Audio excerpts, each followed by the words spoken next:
Hello friends, welcome to my YouTube channel Vision Academy. आज हम करने वाले हैं इलेक्ट्रिसिटी चैप्टर क्लास 10th का कॉम्बिनेशन ऑफ रेजिस्टर्स होगा टॉपिक, जिसके अंदर हम कुछ न्यूमेरिकल्स करेंगे और जानेंगे कि कैसे रेजिस्टर्स के अक्रॉस करंट या वोल्टेज फाइंड किया जाता है। देखिए, हमें सर्किट के अंदर एक चार जो है रेजिस्टर्स को कनेक्ट किया गया है, जिसके अंदर 6 ओम के, 3 ओम के, 12 ओम का एक, ठीक है। इस तरह से चार रेजिस्टर्स को कनेक्ट किया गया है, जिसके अंदर से एक 6 ओम का रेजिस्टर, एक 3 ओम का रेजिस्टर सीरीज में कनेक्टेड है, एक 12 ओम का रेजिस्टर, एक 3 ओम का रेजिस्टर सीरीज में कनेक्टेड है, और ये दोनों एक दूसरे के साथ में पैरेलल में कनेक्टेड है, राइट। देन हमें फाइंड करना है current through the 6 ohm resistor, यानी कि ये जो 6 ओम वाला रेजिस्टर है, इसके अक्रॉस हमें जो है करंट फाइंड करना है। फिर थर्ड जो पार्ट है इसी क्वेश्चन का, उसके अंदर हमें potential difference, that means voltage we have to find across 12 ohm resistor, यानी कि इस वाले रेजिस्टेंस के अक्रॉस हमें क्या फाइंड करना है, हमें पोटेंशियल डिफरेंस फाइंड आउट करना है। तो चलिए एक एक करके स्टार्ट करते हैं। देखो बच्चों, सबसे पहले हमें यह समझना होगा न्यूमेरिकल्स स्टार्ट करने से पहले कुछ बेसिक्स बातें, कि जो रेजिस्टेंस होता है उसकी एसआई यूनिट ओम होती है, करंट की एसआई यूनिट एम्पियर होती है। बेसिक चीज थी, शायद आपको पता भी होगा। सेकंड जो चीज आपको याद रखनी है वो ये है, सीरीज सर्किट के अंदर, ध्यान से सुनना, सीरीज सर्किट के अंदर करंट जो होता है वो सेम होता है, ठीक है। सीरीज सर्किट में करंट जो होता है वो सेम होता है।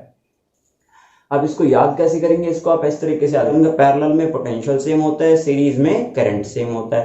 पैरेलल पोटेंशियल पी सेम हो गया, ठीक है। और करंट जो है किस में सेम होगा, कैसे सर्किट में सेम होगा, सीरीज सर्किट में सेम होगा, ठीक है ना। तो जैसा कि आप देख पा रहे हो, ये सर्किट, ये जो दोनों रेजिस्टेंसेस हैं, ये कैसे कनेक्टेड हैं, सीरीज में है ना। तो इसका मतलब इसके अंदर से जो करंट जाएगा वो यदि I1 होगा, तो इस वाले के अक्रॉस जो जाएगा वो भी क्या होगा, I1 ही होगा। समझे नहीं समझे, यानी कि इस वाले रेजिस्टेंस के अक्रॉस यदि I2 रेजिस्टेंस करंट जा रहा है, तो इस वाले के अक्रॉस भी I2 ही जाएगा। ये बस एक छोटी सी चीज हमें ध्यान रखनी है, ठीक है, क्योंकि ये सीरीज में है। अच्छा, यहाँ पे देखो आप, ये दोनों कैसे हैं, पैरेलल में है ना। अगर आपको ये नहीं पता है कि सीरीज कॉम्बिनेशन कैसा होता है, पैरेलल कॉम्बिनेशन कैसा होता है, तो आप प्रीवियस वीडियो में जाके देख लीजिएगा, ठीक है। सो ये दोनों पैरेलल में है। अब देखो, मैंने बताया है आपको कि इसमें I1 जाएगा तो इसमें I2 जाएगा, समझ रहे हो ना बात। और एक चीज हमें ध्यान रखनी है कि जो I होगा वो क्या होगा, I1 प्लस I2 होगा। ये बात हमें ध्यान रखनी है, ठीक है। आप इसको ऐसे समझो, इस कॉन्सेप्ट को मैं समझाता हूं आपको। जैसे मान लो एक आपके पास पाइप है, ठीक है, बड़ा सा मोटा सा पाइप है। उस पाइप के अंदर से हमने दो छोटे छोटे पाइप कनेक्ट कर दिए। मान लेते हैं ये पाइप है और इसके अंदर से हमने दो पाइप कनेक्ट कर दिए हैं, ठीक है। अच्छा, अब मैंने पानी यहां से फ्लो कराया, ठीक है। तो पानी क्या होगा कि दोनों पार्ट्स में डिवाइड हो जाएगा, होगा नहीं होगा, है ना। यानी कि कुछ पानी इधर वाले पाइप में चला जाएगा और कुछ वाला पानी इस तरफ वाले पाइप में चला जाएगा, ठीक है। अब ध्यान देने वाली चीज, बारीकी से समझना, यदि इस वाले पाइप की जो थिकनेस है, जो डायामीटर है, ठीक है ना, इधर वाले पाइप का जो डायामीटर है वो, और इधर वाले पाइप का जो डायामीटर है वो दोनों सेम है। यदि इधर वाले पाइप का डायामीटर और उस तरफ वाले पाइप का डायामीटर यदि सेम होगा, तो जो वाटर होगा वो भी इक्वल डिवाइड होगा, पक्की बात है, ऐसा ही तो होता है ना। लेकिन यदि किंतु परंतु इधर वाला जो पाइप है उसकी थिकनेस कम है, आपके साइड वाली इस तरफ, और इधर वाला जो है, मेरे साइड वाला जो पाइप है, उसकी थिकनेस क्या है, ज्यादा है, ठीक है। इधर वाला पतला पाइप है और इधर वाला मोटा पाइप है, समझे। तो अब जो वाटर फ्लो कर रहा होगा वो क्या होगा, वो अनइक्वल होगा, समझ रहे। अगर प्रेशर से हम अप्लाई करते हैं वाटर को, यहां से मोटर को कनेक्ट करके और पानी सप्लाई करते हैं, तो उस केस में क्या होगा, अनइक्वल वाटर का डिस्ट्रीब्यूशन होगा, समझे। यानी कि अब थोड़ा और आगे लेके चलता हूं मैं इसी चीज को, कि जो पतले वाला जो पाइप था उसको समझो कि जो पतले वाला पाइप है उसका रेजिस्टेंस ज्यादा है। देखो, ये थोड़ा सा कॉन्सेप्ट है, अभी एक बार समझो इसको, बेसिक्स, ठीक है। कि इस बार एक कॉन्सेप्ट को समझ लोगे, फिर आगे कहीं भी आपको कंफ्यूजन नहीं होगी, कहीं आप अटकोगे नहीं, ठीक है, ये मेरी गारंटी है आपको।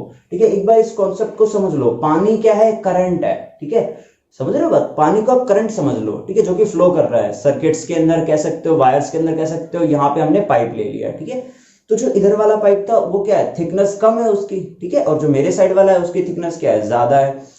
तो जो यहाँ वाला पाइप जिसकी थिकनेस कम है, इसका मतलब उसका रेजिस्टेंस ज्यादा है, तभी तो पानी जो है वो कम फ्लो कर रहा होगा उस तरफ में, क्योंकि उसका रेजिस्टेंस ज्यादा है। यानी कि करंट तभी तो कम फ्लो करेगा क्योंकि उसका रेजिस्टेंस ज्यादा है। मेरे साइड वाले में पानी ज्यादा फ्लो कर रहा होगा, क्यों कर रहा होगा, बिकॉज ऑफ इस तरफ की थिकनेस ज्यादा है, मतलब रिस्ट्रिक्शन कम है। रिस्ट्रिक्शन कम होने का मतलब रेजिस्टेंस कम है, restriction is like resistance, resistance कम है तो ज्यादा पानी फ्लो करेगा। बेसिक कॉन्सेप्ट समझ में आया ना। सेम यही कॉन्सेप्ट आपको अब कहां पे लगाओ, करंट पे लगाओ। मान लो ये एक वायर है, एक वायर यहां कनेक्ट कर दिया, एक वायर यहां कनेक्ट कर दिया। फर्स्ट केस में दोनों का रेजिस्टेंस क्या मान लेते हैं, सेम है। तो जो करंट जाएगा, मान लो यहाँ पे 2 एम्पियर का करंट फ्लो कर रहा है, और इधर से भी वायर सेम कनेक्ट किया, इधर से वायर सेम नेचर का, सेम मटेरियल का, सेम थिकनेस, सेम डायमीटर का कनेक्टेड है दोनों साइड में यूं।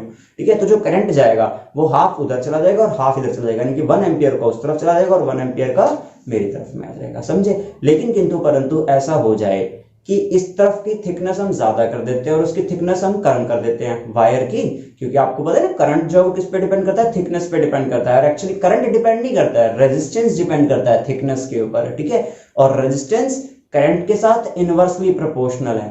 ठीक है, ये कॉन्सेप्ट है, आप इनको पकड़ो जितना जल्दी हो सके, इन कॉन्सेप्ट को पकड़ो आप। ठीक है, और यदि यहाँ पे ये कॉन्सेप्ट समझ में नहीं आ रहा तो प्रीवियस वीडियो जाके देखो। ठीक है ना, एक बार कॉन्सेप्ट को पकड़ लो। ठीक है, फिर उसके बाद कहीं दिक्कत नहीं आएगी, कहीं नहीं अटकोगे। कितने बेहतरीन से बेहतरीन क्वेश्चंस आपके सामने आ जाएंगे, आप कहीं नहीं अटकोगे, ये मैं गारंटी देता हूं आपको। बस ये वाटर वाला कॉन्सेप्ट आप समझ लो। ठीक है, यदि यहाँ 6 और 3 टोटल कितना हो गया, सीरीज में है, तो सीरीज में तो अलजेब्रिकली सम होते हैं।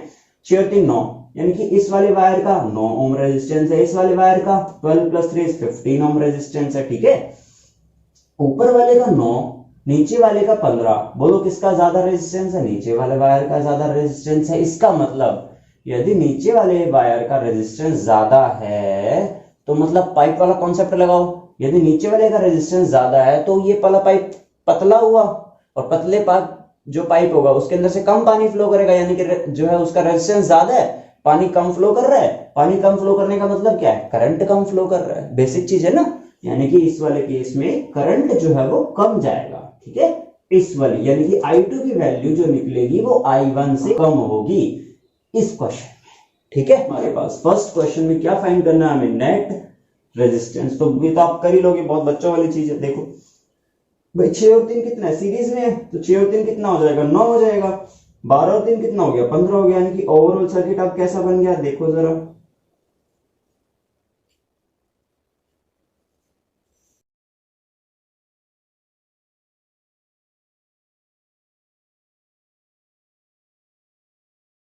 ठीक है, 9 2, यहाँ पे I, यहाँ पे कौन सा जाएगा, I1 जाएगा, और इस वाले में I2 जाएगा, और ये क्या होगा, I होगा, और ये वाला I। Step number first.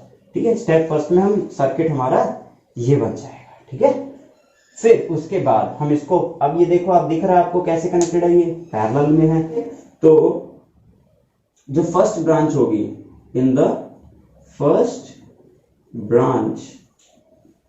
First branch के अंदर RS जो आएगा वो क्या होगा, वो होगा R1 + R2 that is 6 ohm + 3 ohm that is 9 ohm. RS1 लिख लेते हैं इसको। ठीक है, फर्स्ट ब्रांच में। सेकंड जो ब्रांच है, सेकंड ब्रांच के अंदर यानी कि RS2 क्या आएगा, ये होगा R3 + R4। सो R3 कितना था, 12 ओम था, और R4 कितना था, ये 3 ओम था, that is 15 ohm. Right, circuit ये बन गया, यहां तक का खेल खत्म हुआ। अब अगले खेल पे आओ। अब नेक्स्ट देखिए, स्टेप 2 में हम क्या करेंगे, स्टेप 2 में हमारा ओवरऑल सर्किट कैसा बन गया होगा। हमारा ओवरऑल सर्किट जो है, ये जो 9 ओम वाला रेजिस्टेंस है ये 15 ओम वाले के साथ कैसे कनेक्टेड है, ये हमारा कनेक्टेड है पैरेलल में। ठीक है, कैसे कनेक्टेड है दोस्त, पैरेलल में। ठीक है, और पैरेलल में हमें पता है कैसे सॉल्व होता है, पैरेलल में सॉल्व होता है डिवाइड करके, यानी कि इसके अंदर 1/r इज 1/9 प्लस 1/15 एलसीएम लेंगे इसका, सो कितना हो जाएगा ये 45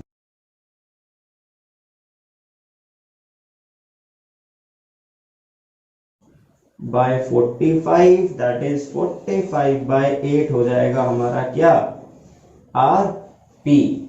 नाउ स्टेप टू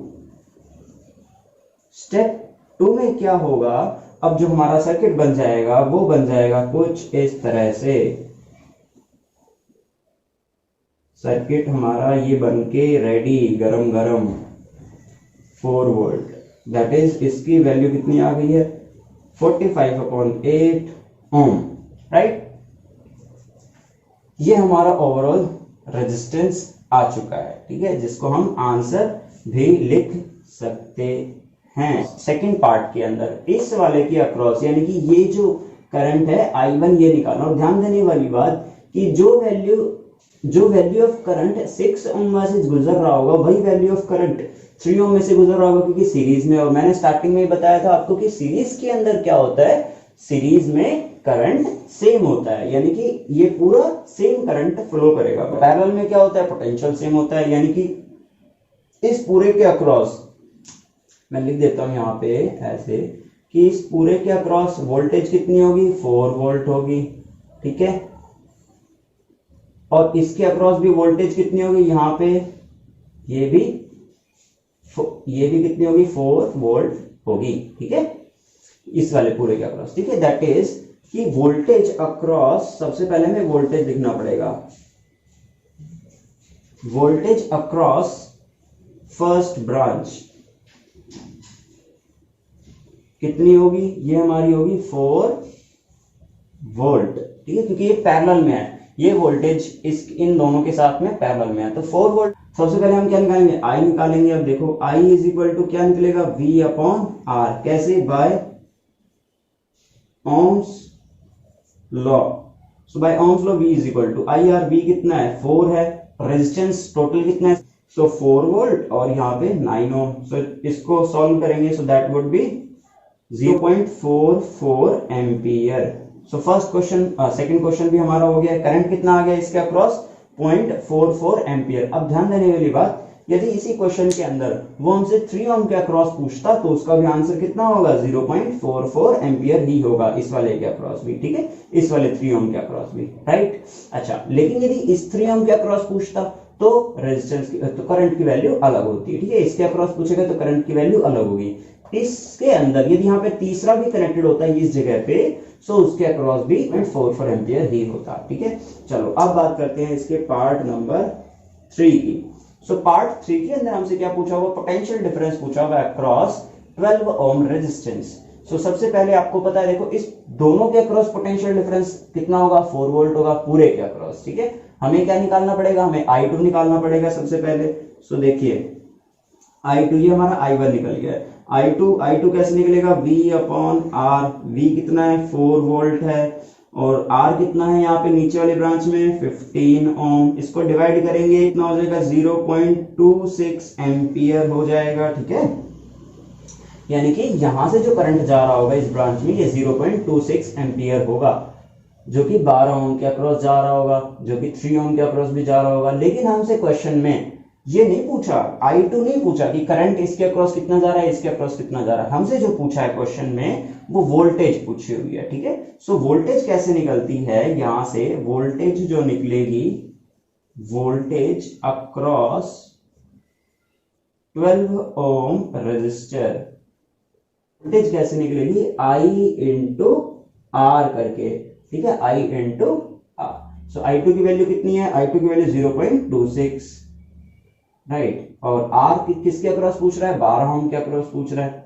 सो 12 ओम के अक्रॉस जब निकालेंगे तो इसको इनटू करेंगे, दैट वुड बी 3.1 वोल्ट आ जाएगा। अब एक चीज ध्यान देना आप यहाँ पे, ठीक है, कि इस वाले रेजिस्टेंस 12 ओम के अक्रॉस यदि 3.12 है तो बाकी का जो बचा हुआ होगा, ठीक है ना, बाकी का जो बचा हुआ होगा वो इसके अक्रॉस होगा, ठीक है, दैट इज 0.98, जो बाकी का बचा हुआ वोल्टेज है वो इस वाले 3 ओम के अक्रॉस होगा, ठीक है।